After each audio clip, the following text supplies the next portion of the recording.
రెండవ రాజుల గ్రంథము 5వ అధ్యాయము. సిరియా రాజు సైన్యాధిపతి అయిన నయమాను అను ఒకడుండెను. అతని చేత యెహోవాయే సిరియా దేశమునకు జయము కలుగజేసియుండెను కనుక అతడు తన యజమానుని దృష్టికి ఘనుడై దయ పొందినవాడాయెను. అతడు మహాపరాక్రమశాలి అయి ఉండెను. కాని అతడు కుష్ఠరోగి. సిరియనులు గుంపు గుంపులుగా బయలుదేరి ఇశ్రాయేలు దేశము మీదికి పోయి ఉండిరి. వారచ్చట నుండి ఒక చిన్నదాని చెరగొని తేగ అది నయమాను భార్యకు పరిచారము చేయుచుండెను. అది షోమ్రోనులోనున్న ప్రవక్త దగ్గర నా ఈలినవాడుండవలనని నేనెంతో కోరుచున్నాను. అతడు నా ఈలినవానికి కలిగిన కుష్ఠరోగమును బాగుచేయునని తన యజమానురాలితో అనెను. నయమాను రాజునొద్దకు పోయి ఇశ్రాయేలు దేశపు చిన్నది చెప్పిన మాటలను అతనికి తెలియజేయగా, సిరియా రాజు నేను ఇశ్రాయేలు రాజునకు దూతచేత పత్రిక పంపించదనని ఆజ్ఞ ఇచ్చెను. కనుక అతడు 20 మణుగుల వెండియు 1,20,000 రూపాయల బంగారును 10 దుస్తుల బట్టలను తీసుకునిపోయి ఇశ్రాయేలు రాజునకు పత్రికను అప్పగించెను.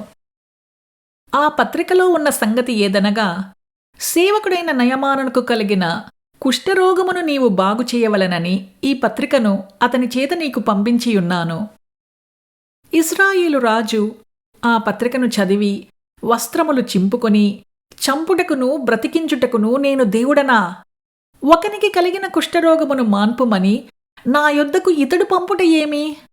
నాతో కలహమునకు కారణము అతడు ఎట్లు వెదుకుచున్నాడో మీరు ఆలోచించుడనెను. ఇశ్రాయేలు రాజు తన వస్త్రమును చింపుకునిన సంగతి దైవజనుడైన ఎలీషాకు వినపడినప్పుడు అతడు, నీ వస్త్రములు నీవెందుకు చింపుకొంటివి? ఇశ్రాయేలులో ప్రవక్త ఒకడున్నాడని అతనికి తెలియబడినట్లు అతని నా యొద్దకు రానిమ్ము అని రాజునకు వర్తమానము పంపెను.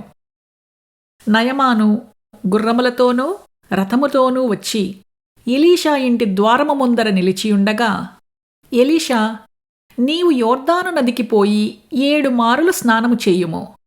నీ ఒళ్ళు మరలా బాగై నీవు శుద్ధుడవగుదువని అతనితో చెప్పుటకు ఒక దూతను పంపెను.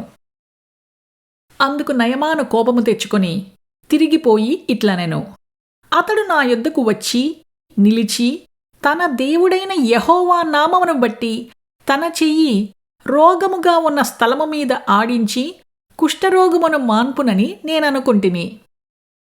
దమస్కు నదులైన అబానాయును ఫర్పరును ఇశ్రాయేలు దేశములోని నదులన్నింటికంటే శ్రేష్టమైనవి కావా? వాటిలో స్నానము చేసి శుద్ధి నొందలేనా అని అనుకొని రౌద్రుడై తిరిగి వెళ్ళిపోయెను.